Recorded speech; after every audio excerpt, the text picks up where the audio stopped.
여러분, 서울 집값이 한 달 새에 뭐 4억이 떨어진다, 2억이 떨어진다, 뭐 이렇게 뚝뚝 떨어지는 소리가 납니다. 이렇게 되니까 이거 집값 폭락하는 것 아니냐 하는 이야기가 솔솔 나오기 시작했습니다. 솔솔. 그만큼 말입니다. 집은 나오는데 살 사람이 없어요. 그러니 집값은 내려갈 수밖에 없고요. 내려가니까 4억씩 내려가고 2억씩 내려가고 이런 것들이 생기기 시작했다는 뜻입니다. 물론 이게 거래량이 워낙 적기 때문에 이것을 두고 대세다 이렇게 하기는 좀 어렵습니다. 그래서 제가 집값 폭락 온다 그 뒤에 물음표를 하나 넣고요. 느낌표도 하나 넣었습니다. 바로 그 이유입니다.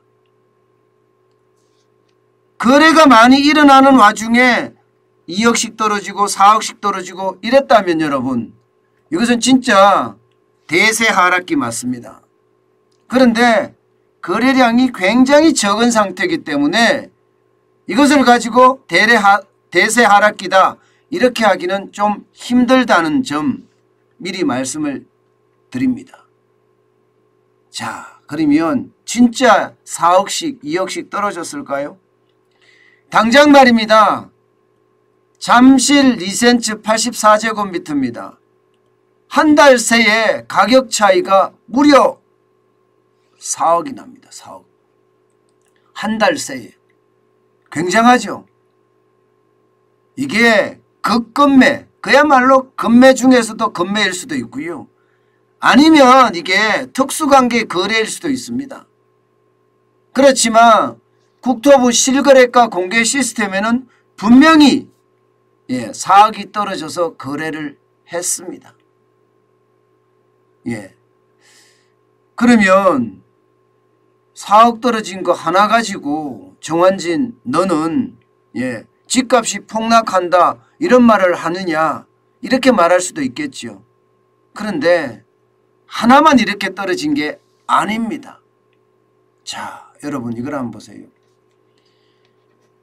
잠실 리센츠 실질적으로 말입니다. 26억 5천 가던 17정 집이 말입니다. 22억 5천만 원에 5월에 실거래가가 됐습니다. 29층이. 실제로 4억이 떨어졌지요. 지난달 18일에 26억 5천이었는데 지금 이달에 거래된 걸 보면 지금 22억 5천만 원까지 떨어졌으니까 5월에 실거래가가 떨어졌으니까 야 이게 진짜 굉장히 많이 떨어진다 이렇게 이야기할 수 있죠. 4억이 떨어졌으니까. 그런데 그 옆에 거 보시자고요. 동작구 흑석동입니다. 아크로 리버하임 84제곱미터입니다. 이것도 마찬가지 25억 4천만 원에 거래되던 것이 21억에 거래가 됐습니다. 21억에. 그러면 얼마가 떨어졌나요? 지금 따져보기에는 3억 6천이 떨어졌죠. 3억 6천이. 그런데 층수를 가만히 보면 또 상황이 더 달라집니다. 층수를 가만히 보면. 층수가 25억 4천만 원에 거래가 됐던 것은 5층이었고요. 21억에 거래됐던 건 11층입니다. 그럼 사실상 3억 6천이 아니라 거의 4억 6천 내지 5억이 떨어졌다는 결론이 생깁니다. 층수가 같았다면 말입니다. 그러니까 집값이 뚝뚝 떨어지는 거 맞죠? 성동구 옥수동에서도 마찬가지입니다. 옥수 삼성아파트 84제곱미터 17억 8천만 원에 16층이 거래가 됐는데 5월에 실거래가는 16억이에요. 11층이. 그럼 1억 8천만 원이 떨어진 건가요? 그러니까 2억까지 떨어진 거잖아요. 2억까지. 그죠? 2억까지 뚜둑 떨어진 거죠. 강동구 고덕동도 마찬가지입니다. 고덕 그라시움 59제곱미터입니다. 15억 3천만 원이 13억 5천만 원으로 떨어졌습니다. 이것도 마찬가지 1억 8천만 원 가까이 떨어진 거죠. 그러니까 서울 집값이 어느 한 곳에 집중되어 있는 것이 아니라 송파든 동작이든 성동이든 강동이든 서울 전역에서 2억씩 떨어지던가 4억씩 떨어지는 곳도 생겼다는 이야기입니다. 그만큼 말입니다. 서울의 집값의 어떤 변화가 굉장히 크다는 겁니다. 예. 저는 이것을 보고 있으면 야, 이게 뭘까? 본격적으로 집값이 하락할 수 있는 신호탄이 되는 건가? 충분히 신호탄이 됩니다. 왜냐하면 말입니다. 서울 전체적으로도 보면 말입니다. 2022년입니다. 서울 아파트 누적 변동률이 분홍빛으로 되어 있는 것이 말입니다. 떨어진 곳이에요. 떨어진 곳.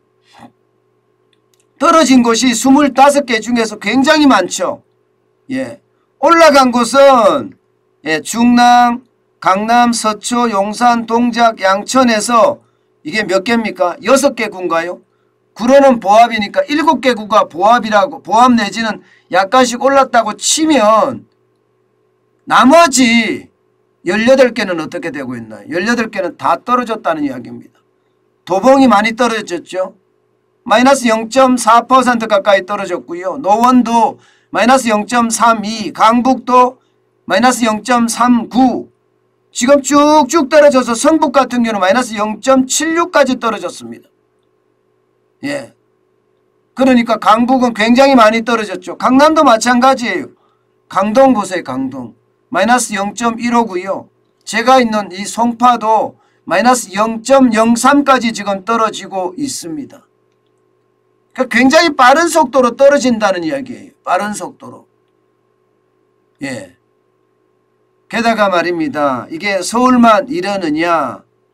그렇지는 않아요. 지금 전국적으로도 떨어지는 모양새예요. 지금 서울조차도 마이너스 0.01을 2주 동안 5월 다섯째 주 마지막 주도 지금 마이너스 0.01이었거든요. 6월 첫째 주도 마이너스 0.01로 떨어지고 있습니다. 수도권은 지금 계속 마이너스 0.02를 기록을 하고 있고요. 전국도 마찬가지입니다. 전국도 5월 둘째 주부터 시작을 해서 마이너스 0.01을 계속 기록하고 있습니다. 그만큼 말입니다. 떨어지고 또 떨어진다는 이야기입니다. 왜 그럴까요? 왜 이렇게 지금 시장에 떨어지는 모습, 그런 모습들이 많이 나타날까요? 기본적으로는요. 이자가 너무 많이 올랐어요. 금리가 굉장히 많이 올랐잖아요. 금리가 많이 오르니까 거기에 대한 부담감이 굉장히 큰 거예요. 돈 빌려서, 그것도 많이 빌려서 집을 산다는 생각은 지금 안 한다는 결론이 생기는 겁니다. 게다가 윤석열 정부의 어떤 부동산 정책의 윤곽이 아직까지 제대로 안 드러났어요. 그렇지만 분명한 것은요. 양도소득세를 낮춰주는 것처럼 양도소득세가 중과하는 부분이 있잖아요. 2주택자 중과 20%거든요. 3주택자 중과 30%예요. 집을 팔 때 말입니다. 그러면 2주택자는 집 팔 때 최대 말입니다. 71.5%의 세금을 내야 됩니다. 3주택자는 82.5%를 내야 되고요. 그런데 이게 중과가 없어졌으니까 20% 내던 거 없어지고 30% 내던 거 없어졌으니까 매물이 막 튀어나오는 겁니다. 매물이. 다주택자 매물이 지금 마구마구 나오는 겁니다. 그러니까 시장에 매물이 점점 늘어나는 겁니다.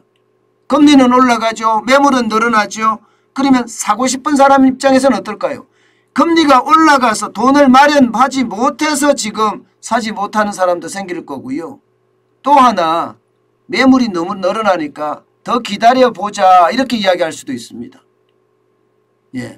더 기다려보자. 관망세가 굉장히 세다는 거죠.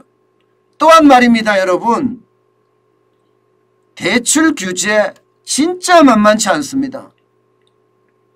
제가 저의 경우 말씀을 드렸죠. 저는요. 집을 살 때 빚이 있습니다. 주택담보대출. 그게 LTV의 40%가 안 됩니다. 예. 그런데도 불구하고 말입니다.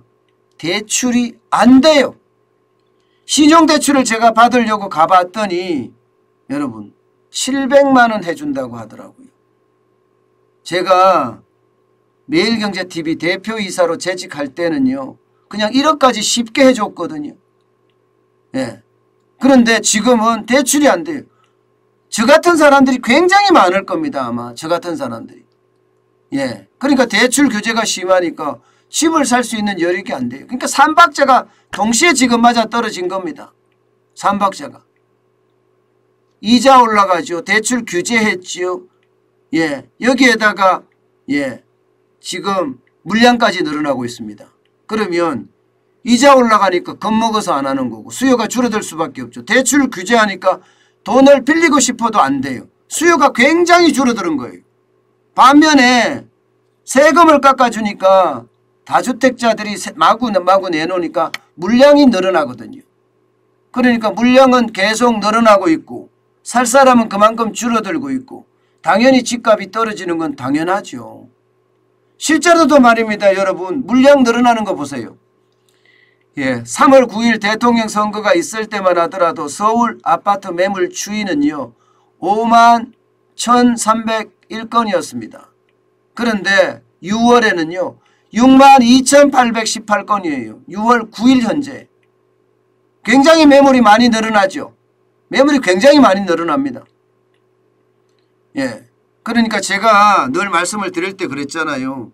이게 집값이라는 게 예. 보합세를 이렇게 유지하면 그것도 오랫동안 유지하면 이 보합세를 유지하는 요소가 뭐냐 그 요소들을 찾아보니 하락의 요소가 많으냐 아니면 상승의 요소가 많으냐 따져보면 하락의 요소가 많으면 이게 푹 떨어집니다. 지금 하락의 요소가 그만큼 많은 거예요. 예. 하락의 요소가 많기 때문에 빠지는 거다. 저는 이렇게 읽고 있습니다. 지금까지는 예, 많은 사람들이 집을 사고자 했지만 예, 윤석열 정부가 들어서서는요. 관망세가 짙어진 가운데 그래도 세금을 절약하기 위해서 절세하자, 팔아야 되겠다. 이런 사람들도 굉장히 많이 늘어났다는 뜻이 됩니다. 여러분, 공급에 문제가 있기는 해요. 이거는 상승 요인입니다. 뭐 당장 서울에 아파트가 그렇게 많이 공급되지 않으니까 걱정이 되기도 합니다. 그러나 시장은요. 공급에 대한 사인만 있더라고 하더라도요. 이게 심리가 관망세로 돌아서기 마련입니다. 공급할 때까지 기다려보지 뭐 이렇게 말입니다. 게다가 말입니다. 지금 예, 경매 낙찰가율도 뚝뚝 떨어지고 있거든요. 이것도 보면 집값을 지금 떨어뜨리는 요소가 됩니다. 시장의 분위기를 싸늘하게 만드는 요소가 된다는 거죠. 그러니까 지금 현재까지 보면 말입니다. 집값이 떨어질 수 있는 요소가 굉장히 많다. 상승할 수 있는 공급 불안에 대한 것보다가 예, 떨어질 수 있는 요소가 많다. 이렇게 읽힙니다. 지금 예, 서울 집값이 4억, 예, 2억 이렇게 올라가는 것, 떨어지는 것 이것은 대세는 아니라고 제가 말씀을 드렸습니다. 왜냐하면 4월에도 그렇고 5월에도 그렇고 지금 6월 들어와서도 마찬가지고 예, 이게 서울 아파트 이 계약 건수라고 해야 되나 거래 건수라고 해야 되나 거래 건수가 1000을 겨우 넘거든요. 1000을. 작년 말만 하더라도 예, 이게 그래도 2000건 3000건이 됐습니다. 작년 8월만 하면 4000건 정도 됐습니다. 그런데 이게 1000건을 왔다 갔다 할 정도니까 관망세가 지금 계속 되고 있는 거고요. 그 속에서 매물이 계속 쏟아지고 예, 여기에 대출 규제와 예, 이자 상승 이런 것들이 맞물려서 지금 현재 부동산 시장을 형성하고 있는 거다. 저는 이렇게 읽고 있습니다. 여러분, 부동산 시장은요. 당분간 관망세가 계속 될 수밖에 없다. 윤석열 정부의 부동산 정책이 발표가 되고 이제 그 발표가 된 내용을 가지고 실거래를 하고 싶은 사람들이 이제 판단을 하겠죠. 예, 거기에 따라서 부동산은 완전히 달라질 수도 있다고 생각을 합니다. 당분간 기다려 보는 것. 지금 뭐 4억이 떨어졌네, 2억이 떨어졌네, 여기에 부안해동할 필요는 없는 것 같고요. 그렇지만 윤석열 정부의 부동산 정책은 꼼꼼히 들어볼 필요가 있다, 이렇게 생각을 합니다. 전체적인 흐름은 대세 하락기라고 이야기할 수는 없지만 분명한 것은요, 심리가 지금 냉각되고 있는 것은 사실입니다.